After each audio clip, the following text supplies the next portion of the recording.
ಕೋಳಿ ಈಗ ಮರಿಗಳಲ್ಲಿ ತೋರಿಸಿರ್ತೀರ, ದೊಡ್ಡದ್ರಲ್ಲಿ ಹೆಂಗೆ ಇರುತ್ತೆ ಮತ್ತು ಅರ್ಗತ್ ಕೋಳಿನ ತೋರಿಸಿ ಅಂತ ತುಂಬ ಜನ ಕೇಳ್ತಾನೆ ಇದ್ರಿ. ಅರ್ಗತ್ ಕೋಳಿ ಅಂದರೆ ಈ ಥರ ಬರುತ್ತೆ ಅಂತಂದರೆ ಇಲ್ಲಿ ಕಾಣಿಸ್ತಾ ಐತೆ ನೋಡಿ, ಇದೇ ಅರ್ಗತ್ ಕೋಳಿ. ಅರ್ಗತ್ ಕೋಳಿಲಿ ಏನಪ್ಪ ಅಂತಂದರೆ ವಿಶೇಷ ಏನು ಸ್ಪೆಷಲ್ ಇರೋದಿಲ್ಲ. ನಾಟಿ ಕೋಳಿಲಿ ಅದೊಂದು ಬಂದಿರ್ತದೆ ಅಷ್ಟೇ. ಅಂತಂದ್ರೆ ಅಲ್ಲಿ ಕಾಣಿಸ್ತಾ ಐತೆ ನೋಡ್ರಿ, ಅದೇ ಅರ್ಗತ್ ಕೋಳಿ. ನಾಟಿ ಕೋಳಿಲಿ ಅದು ಒಂದು ಅಂತಂದರೆ ಒಂದು ಈಗ ಮನುಷ್ಯರುಗಳಲ್ಲಿ ಕಪ್ಗೆ ಕರ್ಗೆ ಹಿಂಗೆಲ್ಲ ಇದ್ದೇ ಇರ್ತಾರಲ್ಲ, ಹಂಗೆ ಅರ್ಗತ್ತು ಬರ್ತವೆ, ಇಲ್ಲಿ ಕಲರ್ ಹುಂಜಗಳು ಬರ್ತವೆ, ಮತ್ತು ಈ ಥರದ್ದೆಲ್ಲ ಕಲರ್ಸ್ ಇದ್ದೇ ಇರ್ತವೆ.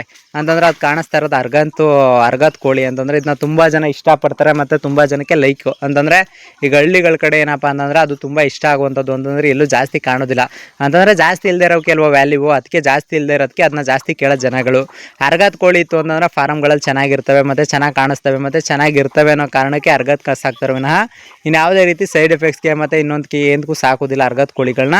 ಅದು ಒಂದು ಭಾಗ ಅಷ್ಟೇ ನಾಟಿ ಕೋಳಿಲಿ. ಅಂದರೆ ಅಪ್ಪಟ ಪ್ಯೂರ್ ನಾಟಿ ಕೋಳಿಗಳದ್ದು ಬರ್ತವೆ, ಕ್ರಾಸ್ ಕೋಳಿಗಳದ್ದು ಬರ್ತವೆ, ಎಲ್ಲ ಕೋಳಿಗಳಲ್ಲೂ ಅರ್ಗತ್ ಕೋಳಿಗಳು ಬಂದೇ ಬರ್ತವೆ. ಅವರಲ್ಲೇನೋ ವಿಶೇಷತೆ ಮತ್ತು ಇನ್ನೊಂದೇನೂ ಇರೋದಿಲ್ಲ ಫ್ರೆಂಡ್ಸ್.